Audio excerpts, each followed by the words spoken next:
Good morning, everybody. It is now 10 o'clock. Welcome to today's session. Just a little bit of housekeeping to get us going. I'm sure you're all used to this now. So this is a webinar session. So throughout the session, your videos will be off and your microphones will be muted. You will only be able to see the two presenters whilst they're presenting. The meeting will be recorded and it will be placed for future reference on the Guild website. That will hopefully get done shortly after the meeting or as soon as I can get around to it. Within the Zoom client, you'll find a Q&A function which you can use to ask questions, and I'm sure the presenters will either answer those as they go along or leave them to the end, whichever they choose. And you've also got a chat function as usual where you can chat amongst yourselves, and I'm sure you could raise your hand if you really wanted to address the session at any point. So this morning with us we have Lesley Belcher, the art chair, and David Sparling, the art tutor coordinator. They have kindly agreed to talk to us this morning about returning to the tower. It's a slightly different title to what was advertised when we sent out the original invite for this. However, the content is still perfectly relevant to what it was advertised as. So without further ado, I'm going to hand over to Lesley, who is going to kick us off. Okay, so the first thing I'm going to do is I'm going to share my screen. So if you just hang on a second, please.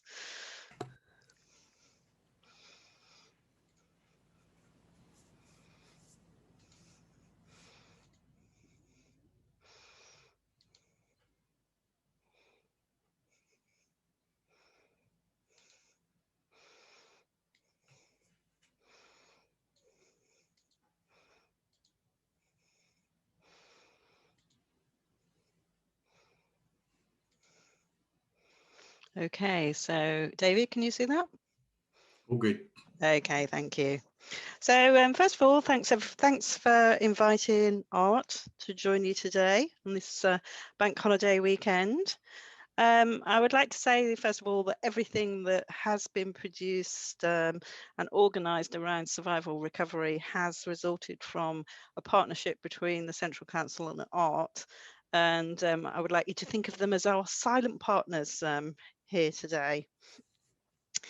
So although today's webinar is entitled The Survival and Recovery Toolbox and has been quickly changed, as Colin said, we've actually changed it very slightly because of the imminent resumption of ringing. And we have dropped the survival part of the toolbox taught, and hopefully we'll never ever have to use it again. And instead, we're going to concentrate on the recovery side, and particularly looking at the recovery at the tower level, looking at some of the issues you might meet going back into the tower, and some ideas about how to address them.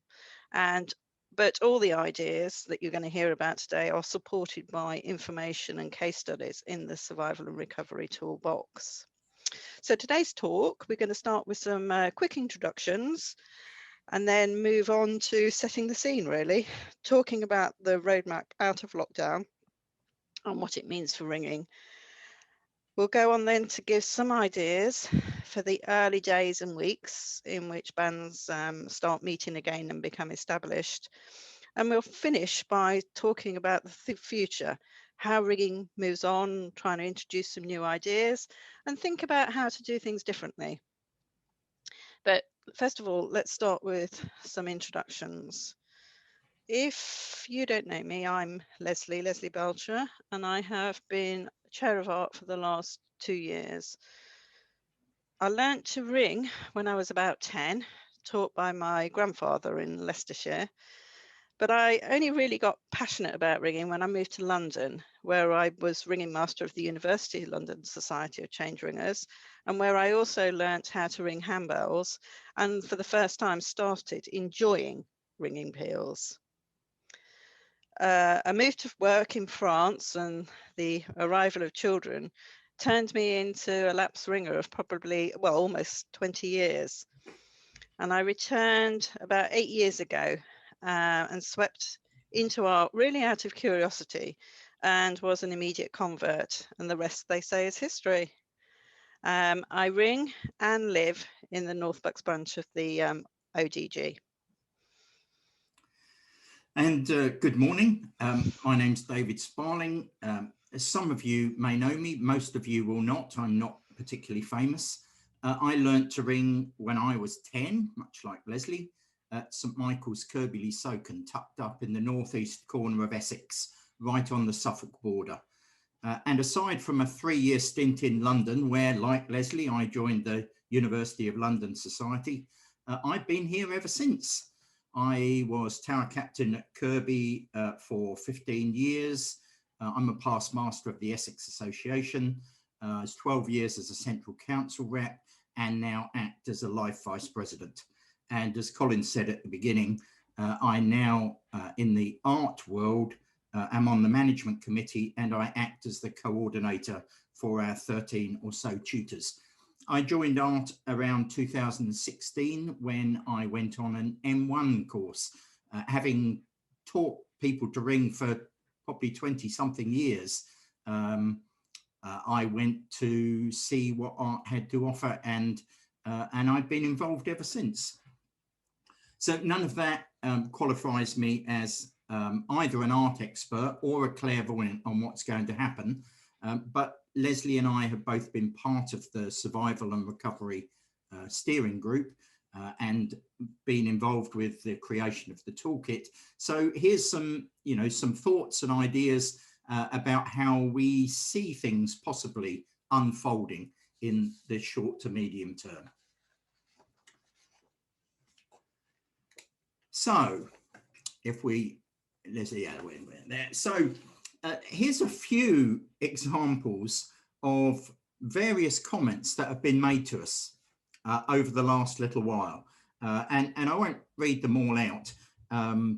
But what we thought we might do is we'd start with a little bit of audience participation. And I'm going to put up a poll with some of these options on, and perhaps you would be kind enough to tick all of the ones that you think apply to you. So I'll launch the poll now and we'll leave it running. As Colin pointed out at the beginning, there's a lot to read there, so we'll give you time to read through them. It is only a bit of fun. No one's going to be recording who voted for what, and there won't be anyone knocking on your door, but it would just be interesting to get a picture of the spectrum. So I see we've had a few people vote. Yes, they're all rushing in now.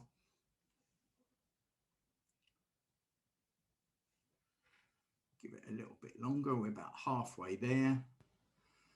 Over halfway. Oh, a burst of activity. And we're nearly there, and I will share the results. Last couple, just give it another 5 seconds. It's not terribly important. 2, 3, 2, 1. I'll close it there and I'll share the results. So as you can see, we've got a very healthy majority with people bursting at the seams to get out, which is interesting. We have nobody that says, I'm not sure I will be coming back. Lesley and I gave a similar talk to this just a week ago, and we had some people who'd given up their Saturday morning to come along and tell us that they had no intention of coming back at all, which we found quite interesting. But even here, where we have a group of people who are interested enough to attend this, we have a fair spread of opinion, but mostly in the enthusiastic, but a few people who are nervous, and we'll talk a little bit more about that as we move on. Thank you for that. I'll close that poll and we'll move on. Thank you. So This is the roadmap, which of course you will all have seen, so we won't dwell on this too long. Remember, this is England specific. Some of you may have seen Central Council publish some guidelines for Wales just this morning, which are similar, but a little bit in advance of what we think might happen in England. So a couple of these have already gone by. The rule of 6 outside and handbell ringing. Some people have already started that. My first and only attempt so far was snowed off. We decided not to meet when it started snowing, but hopefully that's going to change. Young ringers groups are able to meet. And then the next deadline that's imminent, of course, is the rule of 6 indoors. And already guidance has been published for that. Basically 6 ringers wearing of face masks, 1+ meters social distancing, and for a maximum of 45 minutes.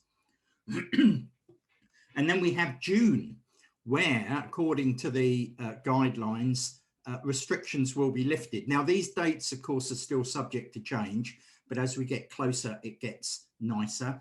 And, you know, with restrictions lifted, we've listed that as normal ringing. But how normal will normal be? Well, I think there are a few things we need to bear in mind. We do not know for sure that face masks will not be required. They may be in place for some time. We don't know yet. And of course, as I said before, the date is at risk. And the single biggest thing that will put the spanner in the works is the emergence of new variants, where the current success of the vaccination program may be put under pressure if new variants come along that are not so well covered. And the Chief Medical Officer has also warned that there could be restrictions placed next winter. So whilst Lesley hopes we won't be using the survival part of the toolkit, we don't know for sure that that is not going to be required next winter, but fingers crossed that it won't be.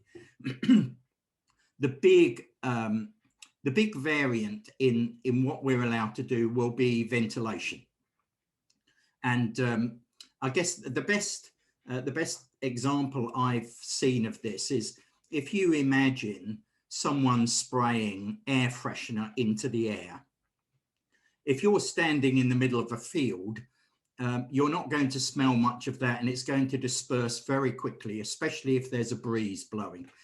However, if you're standing in a small room with no windows and the door closed, that's going to hang around for a long while. And that aerosol smell is effectively your chance of catching the virus. And that small enclosed room is very reminiscent of many of the towers that we ring in. If you're lucky enough to ring in the ground floor of a huge open space, you're going to be much safer than we will be if we're ringing in a converted shoebox, which some of us do. However, let's assume the best and come either May or June, depending on your level of caution, and I'll come back to that a little bit later on. Lesley will touch on that as well. The return of ringing is imminent. Certainly we have bands looking to come back with this rule of 6 in May, some just for Sunday service, but some also looking at short practices. But there's a process to go through to do that. And you know, we're conscious that many people will have been through this process before when we've had restrictions eased. So first thing is to run a risk assessment and to think about, you know, where you sit on that that spectrum of open field to shoebox, and then the second thing is to ensure that you do a bell check. So whilst we've not been ringing, birds and water may well have been busy, and there are a number of stories of towers where louvers have fallen in, birds have taken residence. So the first thing is to obviously go back up and do a quick check. And then, of course, we need to start to engage with the incumbent in the PCC to plan what it is we're going to be doing. And all of these are covered in the recovery part of the toolkit. You will find links to templates for risk assessments. You'll find little videos on how to do a bell check, and you'll see guidance notes on the kind of discussions with the incumbent and PCC. So having got the bells ready and the environment ready, we need to start thinking about the band. And as we've seen in our little fun poll, different people have different attitudes to risk, and there will be different levels of enthusiasm for coming back and different levels of caution, and we need to be sensitive to that in order to build our team back. We need to find a happy medium if you're not going to be standing ringing on your own. The other part of that equation is physical fitness, and there's a whole section of the toolkit that is devoted to this. If you think about what we've lost in the last 15, 16 months, an average ringer who used to ring 3 times a week and rang a few 120s as part of that will have been through something like 2,000 stretch exercises per week, 2,000 a week, where we reach up and we reach all the way up and we reach all the way down in the way that art teaches.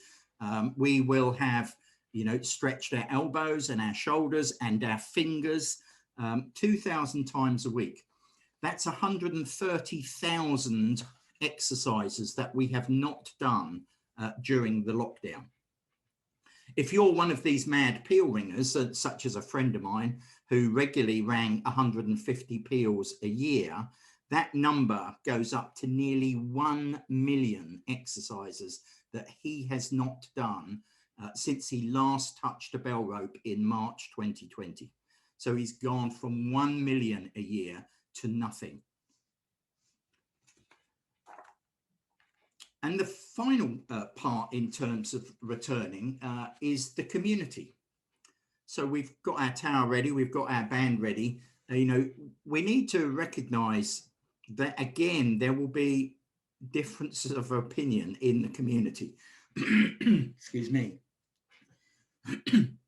Certainly I've heard of lots of places where they have really missed the sound of the bells, and even the minimal ringing that we were allowed to do during the last summer were really well appreciated. We might have only been ringing 3 or 4 bells, but the number of complimentary comments that certainly I've heard around here was far more than you would have thought in normal times. Equally though, there will be an awful lot of people that have got used to the bells not ringing, and we need to be sensitive to those. The return to ringing is, however, a fantastic opportunity to engage with the local community and actually to send out a real positive message that things are starting to return to normal. There are flyers in the toolkit that you can use and download and edit for your own local circumstances, and use those to let everyone know what's going on and hopefully engender a degree of support and enthusiasm. And then once we do get back, it is our view in the steering committee, steering group, I should say, not a committee. Sorry, yes, I could see Lesley flinching even as the word left my lips. The steering group, the first few weeks need to be a really positive experience. We need to get back on a high and get the runs on the board early. And that means, you know, creating the right kind of atmosphere, making sure that everybody feels involved, those who choose to come back in the early stages. Our suggestion is people should start slowly. Those of us who have done any little bit of ringing will recognize actually we're not as good now as we were a year and a half ago. We've stiffened up, we've not had the exercise, and you know, certainly the bits of ringing I've done, I've recognized actually I haven't rung that well. My bell control was not as good as I would have liked it to have been. So let's start gently and work up. Make sure we include everyone with a prime ring. And at the end of the gathering, whether it be Sunday service or whether it be a practice, it would be good to have a little feedback session and make sure that it is working for everybody. And of course, don't forget the social side. We are now allowed to meet outside. We will be allowed to meet inside in small groups come May. So even those who don't feel comfortable in the tower, whilst we probably have been in touch with them throughout, now is a time to make a special effort and keep them involved. And we can do that via barbecues and walks and meetings and all kinds of coffee and cakes and things like that. So having got people back, what we want to think about as part of that is ringing goals. As part of that positive experience, we need to ensure that people remain motivated. And the best way of doing that is to have individual and common goals for the band. What are people individually striving to achieve? And what are we trying to achieve as a band? And that may not just be about method learning and extra complexity. It might just be a commitment to ring for services as agreed with the incumbent and the church. It could be a whole host of things, but having something that as a band you can identify with and be challenged by, we believe will be an important part of that early stage of returning.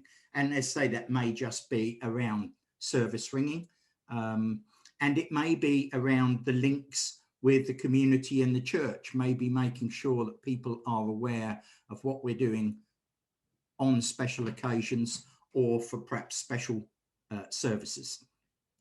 But the start back, those early days are going to be really important. So having sorted those out, I'm going to hand over to Lesley, who is going to talk about some of the longer term aspects that we see as we get back into the tower. Lesley, it's all yours.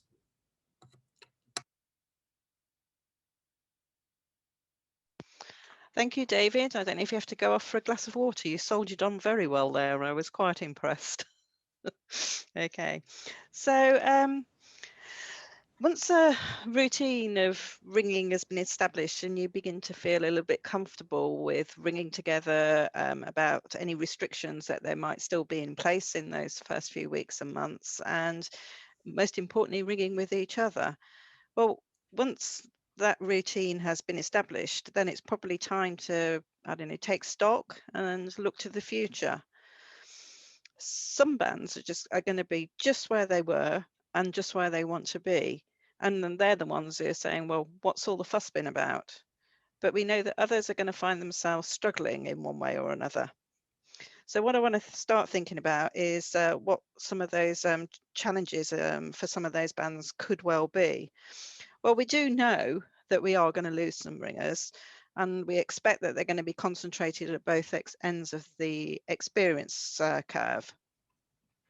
There's going to be some older ringers who have lost physical conditioning, as David has already mentioned, and they actually won't be able to return. And I suspect that some of our newer recruits might actually be quite relieved that they are no longer ringing. They have drifted away, found other hobbies, and they won't want to return. Surveys across the country, of which there have been quite a few, suggest that we're, nationally, we're going to be losing about 10 to 15% of ringers, and that it's quite patchy. Like I said, some towers are going to lose no one. Others might well lose 3 or 4 and expecting to lose 3 or 4. Whilst we do have some towers who have managed to pick up new recruits during the lockdown and started training them online. You might find that some ringers are going to do less. I've been surprised at the number of peel ringers that I've talked to over the last year who are just sort of a little bit bemused by why did I do that? And I'm definitely not going to be ringing peels unless they're really, really special ones when ringing resumes. We're also going to come across a group of experienced ringers who say they probably want a better balance in their lives. They've found other things to do and they want to continue with these new activities when ringing resumes, which means they're going to have less time for ringing. And finally, there might be a group of probably very active ringing teachers, active before lockdown, who become demotivated when they see what could well be years of hard work just disappearing when their learners or some of their learners don't return. So the result is all that is some bands might actually stop ringing because they haven't got enough ringers. And some bands just won't be able to support the level of method ringing they were able that they were able to do or do it to a standard that they find rewarding, which could lead to ringers sort of drifting away unless something is done. And this is all in addition to the long-term demographic changes which we've seen with the aging of ringers over the last probably 30 or 40 years. So what we need to do is actually think about how to mitigate some of these effects. So let's start with thinking about replacing lost ringers.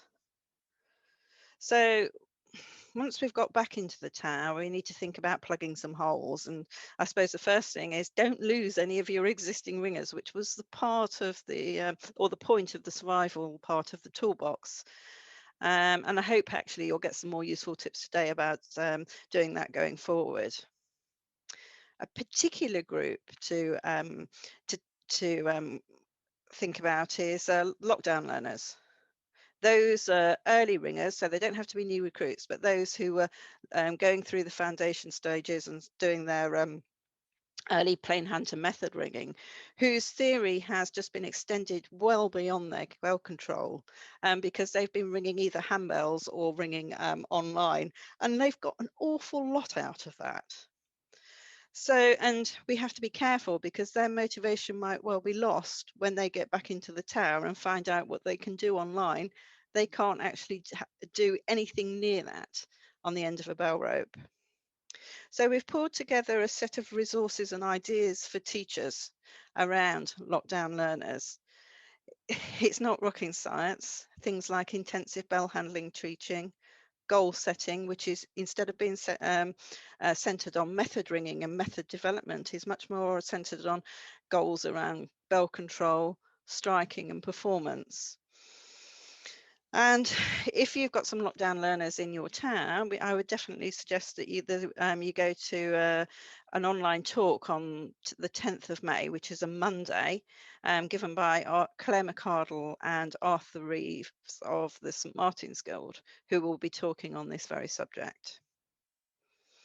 And with lockdown learners, you know, and all of us actually, why not continue with some of the online ringing and handbells that you've been doing over the past year?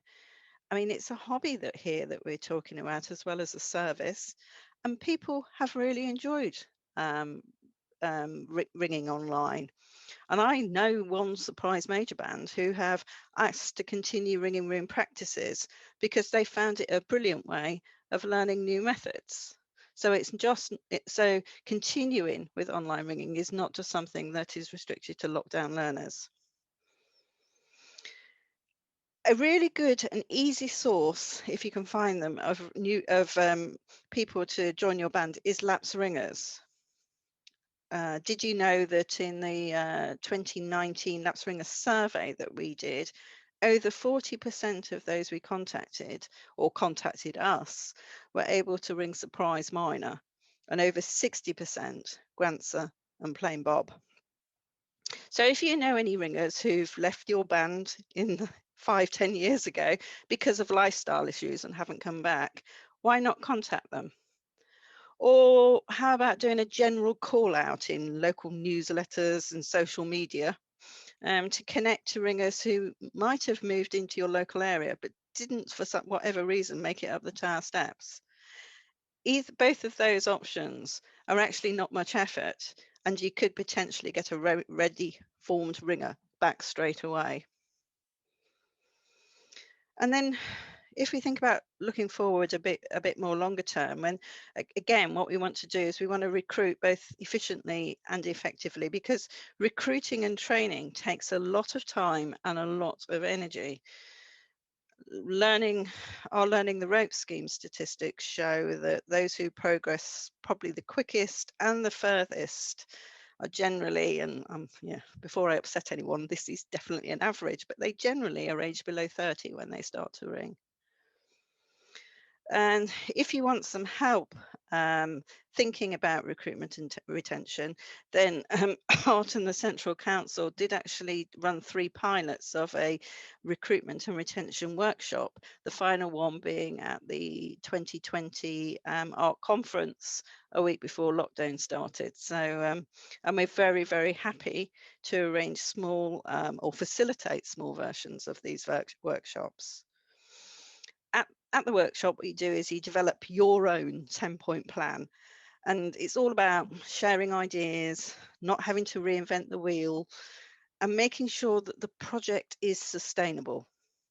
It's not about having a successful open day, but it's about having a thriving band 3 or 4 years in the future.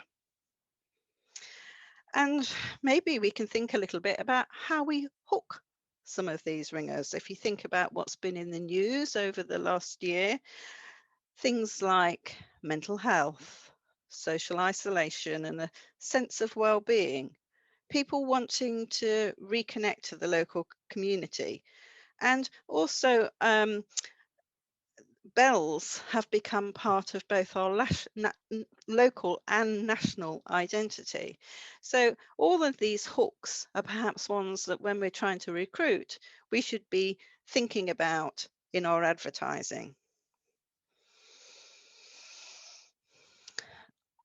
People have asked quite a lot of times about national recruitment campaigns. Initially, i.e. this year, we would definitely expect people to go small and local in their recruitment, just as people get used to feeling more secure mixing with other people and worried about COVID. And use those hooks and use the goodwill that you have generated or could generate over the next few months in the local community and with the church. For next year, the Central Council are talking to the Big Ideas Company. If you remember them, they were the people who worked with the Central Council on Ringing Remembers. And they're talking about a national recruitment campaign, but it's not going to be like Ringing Remembers as far as I can see. It's going to be much more targeted.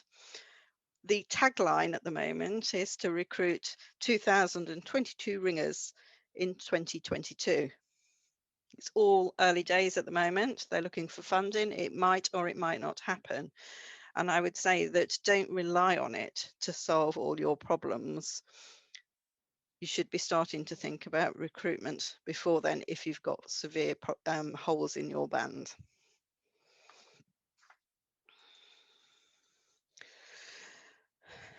So just let's talk about something slightly different now. There's been a trend, I think, in the past few years before lockdown for ringers and bands to group together a lot more. And actually the purpose of the grouping is quite often reflected in their names. They're called hubs, teaching centres, ringing centres, education centres, clusters and schools. And I would say with all of those, forming a cluster or a hub or a school is a very, very positive experience for those who've actually done it.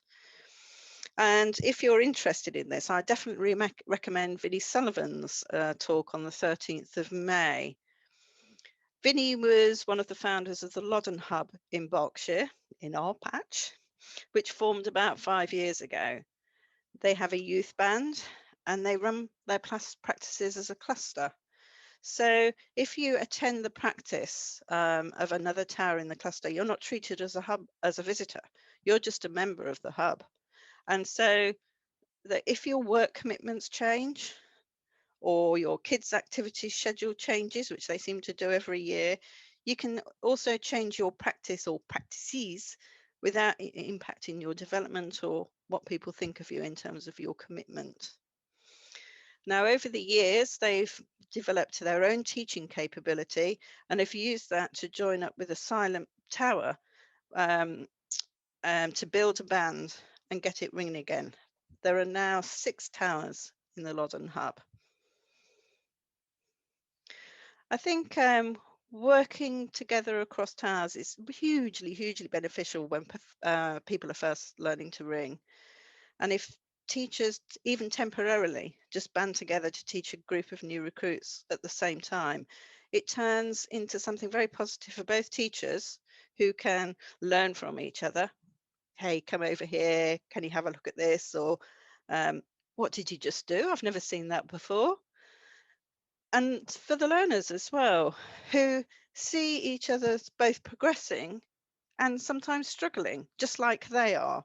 And they help each other and support each other through the learning journey. At the last Recovery Champions meeting, which I think was 2 weeks ago now, Frank Seabright from Ledbury talked about how they've developed their branch of 9 towers, which is quite small, I know, on ODG level, but how they've developed that branch over the last 10 years. It's a project which started with a survey and showed them that if they didn't do something, the branch was really going to die. And they did something. They set about group teaching and learning and about supporting themselves. And 3 years ago, they met again and they decided to go further. And once a month for a week, they cancel all the individual tower practices within the branch and run a series of focus practices based on the Art Learning the Ropes scheme. And when Frank was asked a question about this, he said that all but one member of the branch take part in that week. And the one who doesn't is one who says, I don't want to go to practices at all. I'm only a Sunday service ringer.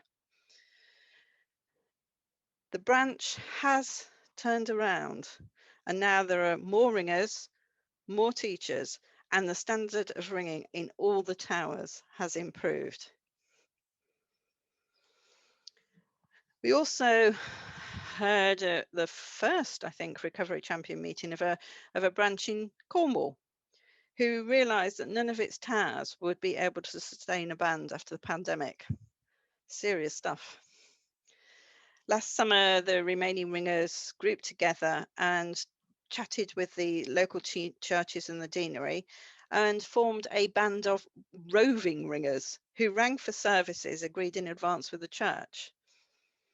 And interestingly, the sense of community that this built over the last summer has led them to pull together a whole recruitment and retraining plan to activate when they I'm not quite sure, but probably later on this summer, which calls on all the local ringing friends to help them rebuild ringing in the branch.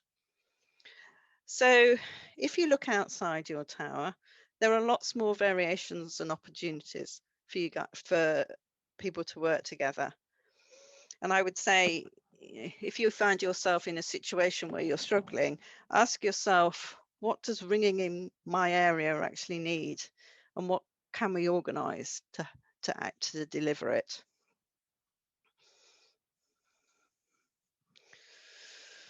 Now, this might seem a strange thing to say, but actually this enforced rest has actually had some positive effects that would be quite silly, I think, not to take forward.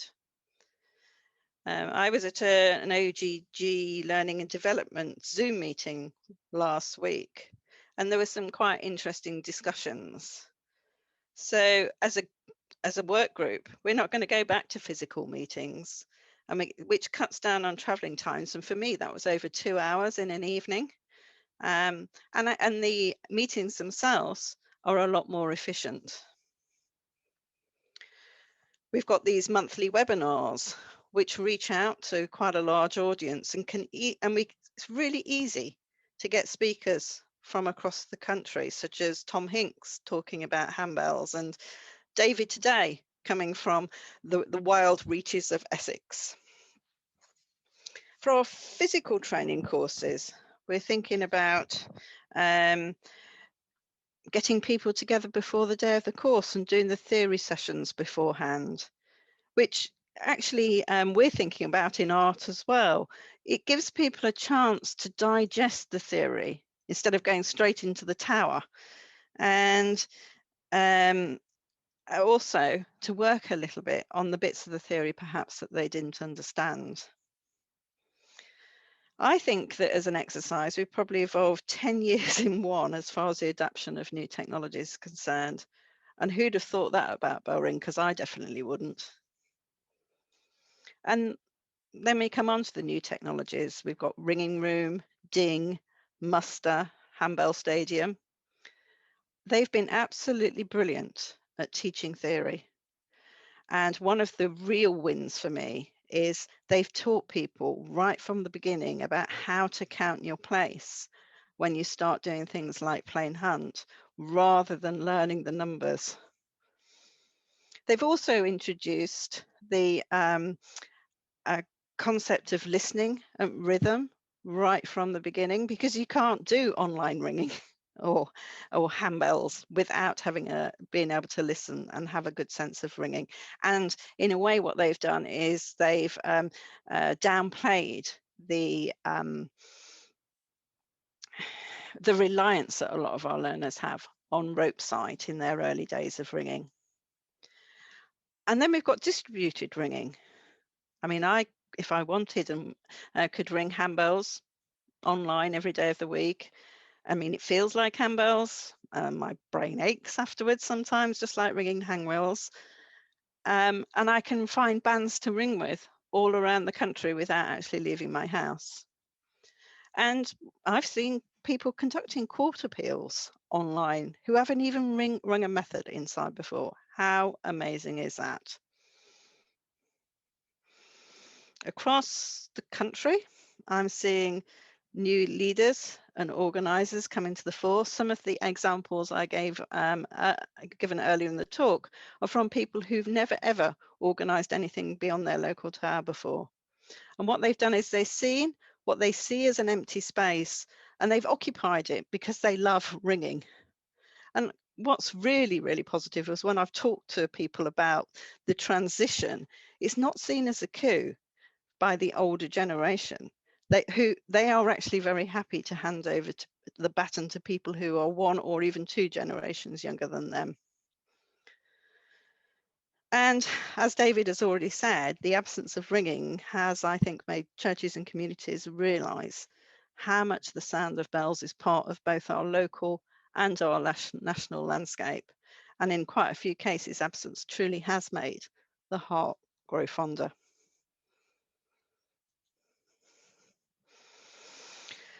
So where can you go for help and advice? Well, obviously you start by talking to others in your band and your friends in local towers. A problem shared is a problem halved. And sometimes you can be quite surprised by the ideas and offers of help that come forward, but I know that that's not always the case. So where can you go for ideas?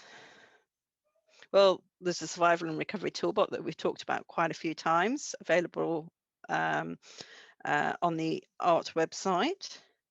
We are hosting a recovery convention between the 8th and the 16th of May, which are people working at the coalface, giving practical presentations on many of the subjects perhaps that we've talked about today, motivating people when they come back into the tower, forming a ringing cluster, just talking about what they're going to be doing to manage the return to ringing for a village band, or how to build strong and positive relationships with the church. And there's others. You can chat to one of your recovery champions. Katie Lane is one, and I'm sure she can point you to one of the others who are closer to you in the ODG. The national network meetings that we've been holding once a month have been a place to share ideas, and you've heard of some of those today. But if your local recovery champion doesn't know something, they can always tap into the network or come directly to Simon Linford and myself. I think the point is there's definitely no need to reinvent the wheel or suffer on your own. Courses and workshops, that's interesting. I think people's appetite to travel is going to be low, particularly at the beginning, which is why we're looking at both online and very small local courses. People are already coming to ART and the Central Council to ask about recruitment and retention workshops, and local rather than nationally advertised Module 1 and Module 2 courses, teaching bell handling, foundation skills, and early method ringing. If you're interested in any of those, then please come to us and chat. Just don't assume that we won't be interested in helping out just a few people, because we are, and because we know that people won't want to mix with people they don't know, particularly in the first few months. And I know also that the ODG has some grand people, some of them are on this call today, who are working really hard at helping you succeed. And I'm sure you already know that.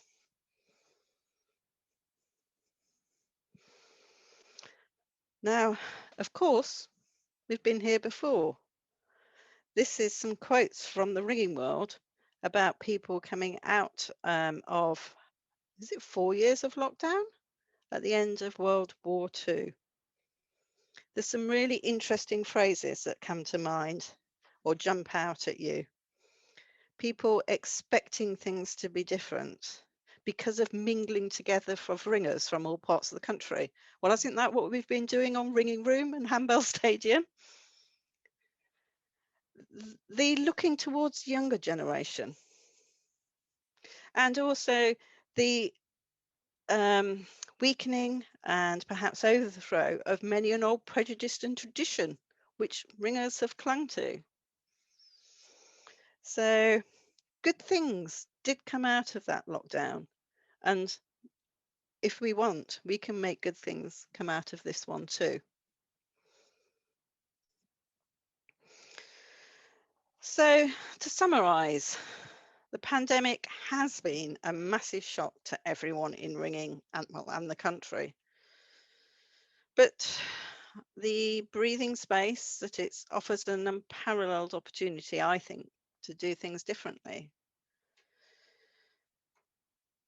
To me, to do that, people are encouraged to be open-minded about new ideas. You always hear stories, I don't know if they're apocryphal, about bands wishing to remain isolated and stick to their own practice night, even though they only might meet 3 or 4, rather than join together with neighbouring towers. And maybe in such cases, it's time to change from that traditional one band, one tower approach. And this can be quite a positive thing, as we've seen with some of the examples about group teaching and group ringing that we've already talked about. It has all sorts of benefits. It provides opportunity, flexibility, and can be a platform for growth. So be brave in adopting and trying out new ideas. But also, I would say be kind. Be kind to those who are more cautious. And if you're one of the more cautious ones, be kind to those who are trying to change things. I think there's going to be a renewed focus on performance, because ringing is, after all, a performance, and the quality of that performance is, to the general public and to quite a lot of ringers, much more important than the technical ability involved. those ringers who can ring rounds and chord changes well are every bit as valuable a part of the ringing community, I suppose, as those who aspire to ring multi-splice Maximus methods. I think so much has changed in the past year. We've all changed. We all know that we've changed. And those first weeks in the tower will start to show how much ringing can change as well. So thank you for your time today. I can see there's quite a lot of chat. If anyone has any questions, David and I, and maybe if it's appropriate, someone from the OGD would be delighted to answer. Thank you.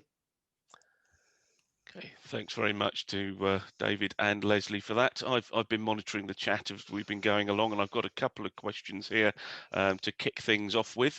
If anybody else has got any others, please do put them in the Q&A or the chat, and we can cover them. So earlier on in the presentation, I think David mentioned it, is make sure there is a prime ring for everybody. The question came up is, what do you mean by a prime ring? Yeah, so a very good question, and I should have said more about it, so thank you for picking me up on that. A prime ring is a specific piece of ringing aimed at an individual. So in that piece of ringing, you are going to place your band and pick your band and pick the method specifically for the benefit of that individual. And it might be something more advanced for one of your more experienced ringers. It might be something really simple for somebody who just wants to concentrate on their striking or the bell control. But the importance in those early days to keep everyone motivated is to ensure that all of the people at your practice or your ringing event get that prime ring, something specifically for them that they can go away and think, you know, that was it. That's just what I wanted to do. So a really important part. And of course, it's part of what we talk about in the art teaching modules. So anyone who wants to find out more about that, please contact us afterwards. And as Lesley said, we are hoping to start those small and localized just as soon as we can. Thank you for that, David. The other question that's come in so far, and it's actually come in twice, and I think it's any thoughts from Art as to when it will be acceptable to teach bell handling to novices? Okay. Good luck. Thank you. Well, we won't know until the middle of June, because it's going to very much depend on what the government study which is being led by Michael Gove has to say about the continuation of social distancing and as we go forward. I mean, if they're saying that in towers you cannot be more than you have to be more than a metre apart, then it's very hard to see how you can teach anybody. If you're really, really keen, you could start someone going into the tower and ringing a bell from the down position halfway up and down again if they're really, really keen. That's the only thing that I can see there. But it very much, we have got different guidance being developed at the moment, and it's very scenario based. If this, then that. Thank you, Lesley. I think really you would say it is all going to be driven by the relaxation of the distancing rules. Mm-hmm. So that's going to be the event.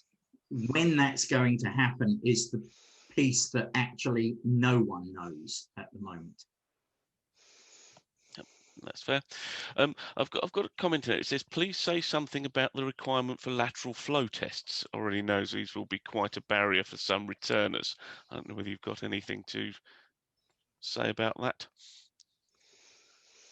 It is something that's in your toolkit in terms of when you're discussing within a band, you know, what is your attitude to risk? What are the things that you can mitigate, and so that you can actually get a band together? And one of them is, as a group, you can decide that you will take lateral flow tests. It is just one of a number of things that you can do in order to, as a band, think about how you deal with this. That's my understanding. I don't know about you, David. Yeah, and I certainly wouldn't see it as a requirement. Mm-hmm. It is an option which, by mutual agreement within a small group or band, you might believe that that would provide an additional level of comfort.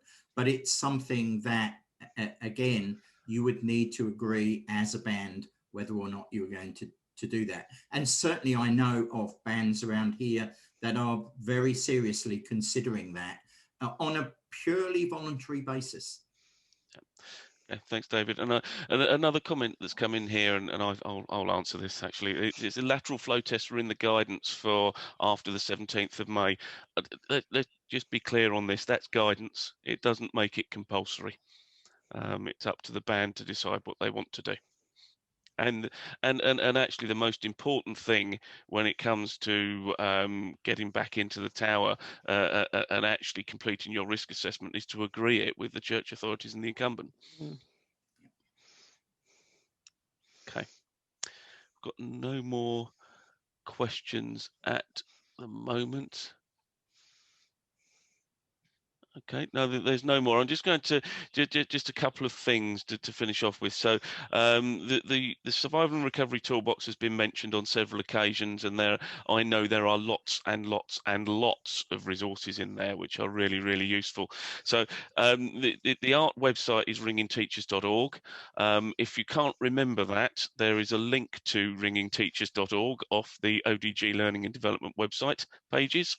So do go on there, and that will take you to the home page, and on there is a link to the toolbox and the latest newsletter and all the information about the Recovery Convention in May, which has lots of interesting sessions on it. Okay, as there are no other questions, just I will thank again Lesley and David for joining us this morning. Really useful presentation, thank you. It will go up on the website, hopefully over the weekend, and I'll talk to you very soon. Thank you very much all. Bye-bye. Thank you. Thank you.